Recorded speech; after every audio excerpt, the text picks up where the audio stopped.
Tahukah Anda, saat Perang Jawa tahun 1825 sampai tahun 1830, Mbah Kiai Mojo dan pengikutnya dijadikan tawanan perang atau tahanan politik tahun 1828 dan diasingkan ke Manado. Terus bagaimana proses pengasingannya, dan proses sampai adanya Marga Jawa Tondano?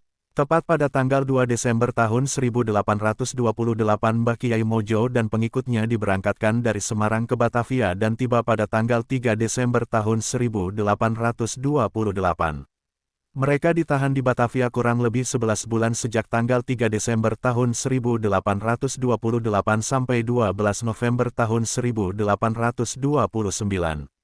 Pemberangkatan ke tempat pengasingan terakhir di Manado melalui rute Batavia-Ambon-Manado diberangkatkan dua tahap. Pemberangkatan pertama tanggal 13 November tahun 1829 dari Batavia menuju Ambon menggunakan kapal sewaan, Thalia, perjalanan kurang lebih selama 2 bulan atau 60 hari. Pemberangkatan tahap kedua tanggal 19 Februari tahun 1830 dari Batavia menuju Ambon menggunakan kapal, Mostora, perjalanan kurang lebih 2 bulan atau 60 hari. Selanjutnya mereka diberangkatkan dari Ambon menuju Manado dan berlabuh di Kematasik Oki pantai timur Minahasa dan dilanjutkan ke Manado dengan berjalan kaki kurang lebih 40 km. Selama 2 minggu mereka ditampung di rumah bekas Raja Bobentehu Manado. Tanggal 2 Mei tahun 1830 mereka tiba di tempat pengasingan di Manado dan selanjutnya mereka dibawa ke Tondano pada pertengahan bulan Mei tahun 1830.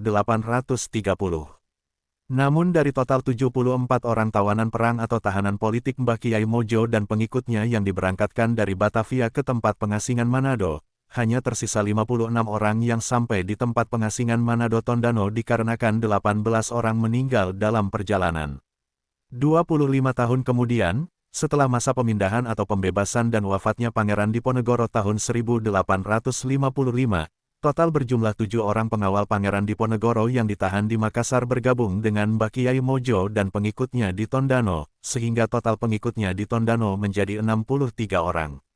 Dari 63 orang tersebut, kurang lebih hanya 30 orang yang keturunannya menjadi marga orang Jawa Tondano atau Jaton saat ini. Dikarenakan sebahagian dari mereka ada yang meninggal dunia, kembali ke Jawa, menikah tapi tidak memiliki keturunan. 30 tahun kemudian sekitar tahun 1860-an, menyusul rombongan Kiai Haji Ahmad Rifai yang dipindahkan dari tempat pengasingan di Ambon ke Tondano dan kurang lebih 24 orang yang keturunannya menjadi marga Jawa Tondano saat ini. Di Tondano mereka tinggal dan bertani serta melakukan asimilasi dengan warga setempat termasuk menikah dengan gadis setempat karena mereka saat ditahan dan diasingkan tidak diperkenankan membawa istri. Selain itu, terdapat orang Minahasa yang menikah dengan gadis Jawa Tondano dan kurang lebih 6 marga yang menjadi marga turunan Jawa Tondano saat ini. Begitu juga dengan orang luar daerah Minahasa yang menikah dengan gadis Jawa Tondano. Terdapat kurang lebih 6 marga yang menjadi marga turunan Jawa Tondano saat ini. Hasil asimilasi pernikahan tersebut mereka mempunyai keturunan dan kini nama mereka menjadi marga keturunan Jawa Tondano. Saat ini kurang lebih 63 marga keturunan Jawa Tondano menjadi komunitas sendiri dan telah menyebar ke seantero negeri dengan budaya khas dan bahasa yang terus dilestarikan. Sumber diambil dari buku sejarah silsilah rombongan pahlawan Kiai Mojo San Pahlawan Nasional Kiai Haji Ahmad Rifai disertai rombongan dan keturunannya yang ditulis oleh Jafar T. Bukhori. Bersambung, semoga bermanfaat.